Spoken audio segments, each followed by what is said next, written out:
સહજાત્મ સ્વરૂપ પરમ ગુરુ પવિત્ર પુરુષોની કૃપા દ્રષ્ટિ એ જ સમ્યક દર્શન છે. પરમ કૃપાલદેવના વચનામૃત 21ના બોલોમનો આ 110મો બોલ છે. કાળી ચૌદશના સિદ્ધિયોગ જેવા દિવસે અપૂર્વ સ્નેહથી પ્રભુશ્રીજીએ મંત્ર સ્મરણ આપ્યું અને સીમડાના મોતીભાઈ ભગતને કહ્યું, આવું સ્મરણ હજુ સુધી કોઈને અપાયું નથી. પૂજ્ય બ્રહ્મચારીજી પણ પોતાના અનુભવની વાત પ્રભુશ્રીજીએ કેટલાક વચનો લખી આપેલ તે જ પુસ્તકમાં લખ્યા. મંત્ર દીક્ષા અપૂર્વ ઘટના. પ્રભુશ્રીજીએ બોધમાં પ્રકાશ્યું છે કે જે જીવ ભવને કાંઠે આવી પહોંચ્યો હોય તેને જ જ્ઞાનીને હાથે શીલ વ્રત મળે છે. બ્રહ્મચર્યની આજ્ઞા અને બ્રહ્મચારી એ ઉપનામ પણ પૂજ્ય પ્રભુશ્રીજીએ પ્રદાન કરે. સતદેવ, સદગુરુ અને સદધર્મની શ્રદ્ધાને શાસ્ત્રમાં સંકિત કહ્યું છે.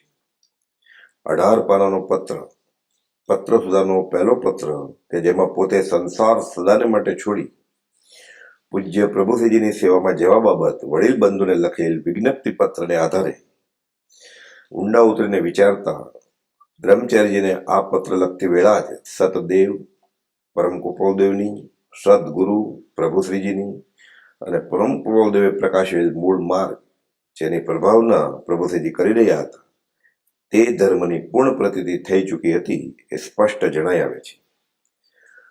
અંતરના રણકાર સાથે તેઓએ આ પત્રમાં પોતાને થયેલ અહેસાસ આ પત્રથી લીટીએ ઠાલ્યો છે. લખી જણાવે છે, જે પરમાર્થ વારસો મળ્યો છે અને હજુ મળશે તે વધારવા પ્રયત્ન છે. તેને માટે સર્વસ્વ અર્પણ કરીને પણ સંપૂર્ણ ઉન્નતિ સાધી શકાય તે માટે પોતાનું ચિત્ત તલપાપડ થઈ રહ્યું છે. ચખવી સમકિત સુખ ડીરે હેળવ્યો હું બાળ રે ગુણ રસિયા, કેવળ રત્ન લયા વિના રે ન તજુ ચરણ ત્રિકાળ રે મન વસિયા. વચનામૃત 769 અને 771 બોધ વચનો છે. કહેનાર પુરુષ સાચા છે, આ જ મોક્ષ માર્ગ છે. એમ જ મોક્ષ માર્ગ હોય એ જ સ્વીકારવા યોગ્ય છે તે પ્રતીતિ, તે રુચિ અને તે આશ્રય, અને આ જ મોક્ષ માર્ગ છે અને મોક્ષ માર્ગ આ જ પુરુષની પ્રતીતિ એ સ્વીકારવા યોગ્ય છે એવો દ્રઢ નિર્ધાર તે પણ સંકિત જ છે. આગળ જતા સ્પષ્ટ જીવાજીવનું જ્ઞાન થશે. દેવ, ગુરુ અને ધર્મની શ્રદ્ધા એ જ સંકિત. જીનવર દર્શન લખવા, ભાષાંતર કરવા વિચારે છે, પણ હજુ દર્શન ક્યાં થયા છે?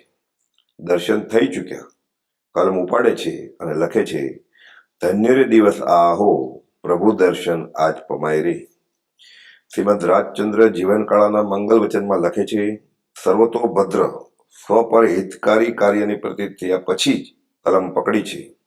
વળી આ બોધ લેખન બધું સંત દર્શિત શાંતિ. પ્રજ્ઞાબોધ લખવા અંગે એક અભ્યાસી ભાઈને કહ્યું, પ્રજ્ઞાબોધની સંકલના પરમ કૃપાલદેવે યોજી છે તે મુજબ લખવું તે તો અનુભવનું કામ. અનુભવ થયો, કલમ પકડી, પ્રજ્ઞાબોધ રચ્યો. તેઓએ સેંકડો કૃતિઓ કરી, પરમ કૃપાલદેવને પરમાત્મા તરીકે જ ગાયા. તેઓ ક્યાં કાશી શાસ્ત્રો ભણવા ગયા હતા. પર પ્રેમ પ્રવાહ બઢે પ્રભુ સે, સબ આગમ ભેદ સૂર બસે, વ કેવલ કો બીજ જ્ઞાની કહે, નીચ કો અનુભવ બતલાઈ દિએ. કવિલ્ય બીજ સંપન્ન, બી આગળ ઉપર ફળે ફૂલે, કેવળ જ્ઞાન રૂપી વટવૃક્ષ ઉગી નીકળે. પરમ કૃપાલદેવે બતાવેલા આ માર્ગની પૂજ્ય પ્રભુશ્રીજીના કહેવાથી પૂર્ણ પ્રતીતિ તો હતી જ, પરંતુ પરમ ઉપકારી પરમ પૂજ્ય પ્રભુશ્રીજીના દેહ વિલય બાદ બ્રહ્મચારીજીને વિરહની વેદના સાથે સંઘની જવાબદારી પણ આવી પડી.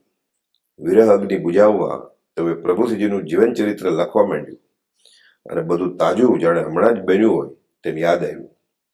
પરમ કૃપાલદેવે વચનામૃત 130માં બોલ્યું છે કે અંતકરણથી ઉગેલી અનેક ઉર્મિઓ તમને ઘણીવાર સમાગમમાં જણાવી છે. ફરી ભલામણ છે કે જે સ્થળોએ તે ઉર્મિઓ જણાવી હોય તે સ્થળે જતા ફરી તેનું અધિક અવશ્ય સ્મરણ કરશો. અને તેથી જ તો પ્રભુશ્રીજી જે સ્થળોએ ફરેલા તે સ્થળોની યાત્રા કરી અને પૂર્વ સ્મૃતિ તાજી થતા વિરહ વધતો ચાલ્યો. વિરહમાં કલ્યાણની ઘડી આવી પહોંચી. અતિશય વિરહ અગ્નિ હરિ પ્રત્યે જળવાથી સાક્ષાત તેની પ્રાપ્તિ હોય છે. તેમજ સંતના વિરહ અનુભવનું ફળ પણ તે જ છે. આ પરમ કૃપાળુએ વચનામૃત 246માં બોલ્યું છે. પોતે યાત્રાએ નીકળી પડ્યા છે અને યાત્રાની અંતિમ રાત્રિ સંવંત 1993ના જ્યેષ્ઠ વદ છઠને દિને અપૂર્વ આત્માનુભવ થયો તે ધર્મરાત્રિ નામના કાવ્યમાં સ્વયં લખે છે, જે નીચે મુજબ છે. યાત્રાની અંતિમ રાત્રિએ જાગ્રત ભાવ જણાયો રે, માંગલિક શુભ અધ્યવસાય અંધકાર ગમાયો રે. શાન સુરાત્રિ આત્મહિતમાં ધર્માત્મા જન ગાળે રે, તો કળીકાળ નડે નહીં તેને બ્રહ્મ અપૂર્વ ભાળે રે. અપૂર્વ બ્રહ્મ હાંસલ થયું, અનુભવ તો થયો, પણ આત્મદર્શન પામ્યા છતાં વ્યાસજી આનંદ સંપન્ન થયા નહોતા, કારણ કે હરિરસ અખંડપણે ગાયો નહોતો. હવે તો હરિરસ ગાવા એણે કલમ ઉપાડી. આત્મદર્શન થયું પછી હવે તો હરિ પ્રત્યે અતિશય લય ઉપડી, બ્રાહ્મી વેદના. ઇલિકાને ચટકો વાગ્યો કે ભમરી ભમરી, તે મુજબ આત્મા આત્મા અને તેનું પરિણામ. પરમ કૃપાળુદેવે અનુભવેલ અને પૂજ્ય શ્રી સુભાગભાઈને લખ્યું છે તે મુજબ જ્યાં જ્યાં જેવે રૂપે હરિ ઈચ્છે તેવે રૂપે હરિ આવશે, અને આવ્યા પણ ખરા. પ્રજ્ઞાવબોધની કડીએ કડીએ હરિને પ્રગટાવ્યા અને આત્માનુભવ આગળ વધતા બેફાટ અનુભવાયો, અને આત્મા અને પરમાત્માનું એકરૂપ થઈ જવું એ જ તો પરાભક્તિની પરાકાષ્ઠા છે. ગુરુવાર વૈશાખ વદ 9 સંવંત 1996ને દિવસે લખ્યું, આજ ઉગ્યો અનુપમ દિન મારો, તત્વ પ્રકાશ વિકાસે રે, સદગુરુ સ્વરૂપ અભેદ અંતરે, અતિ અતિ પ્રગટ પ્રભાસે રે.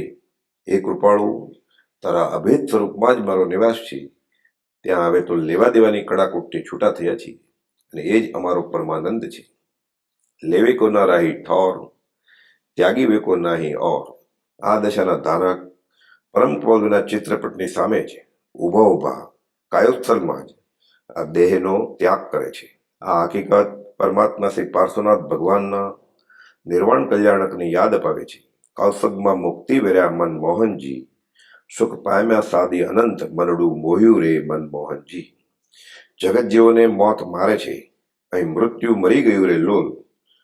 અપૂર્વ આત્મજ્ઞાનની છાપ જેઓને પરમ કૃપાળુએ આપી હતી તેવા પૂજ્ય પ્રભુશ્રીજીના ઉદ્ગારો. એને સમ્યક દર્શન છે, બીજી છાપની જરૂર નથી. સહજાત્મ સ્વરૂપ પરમ ગુરુ.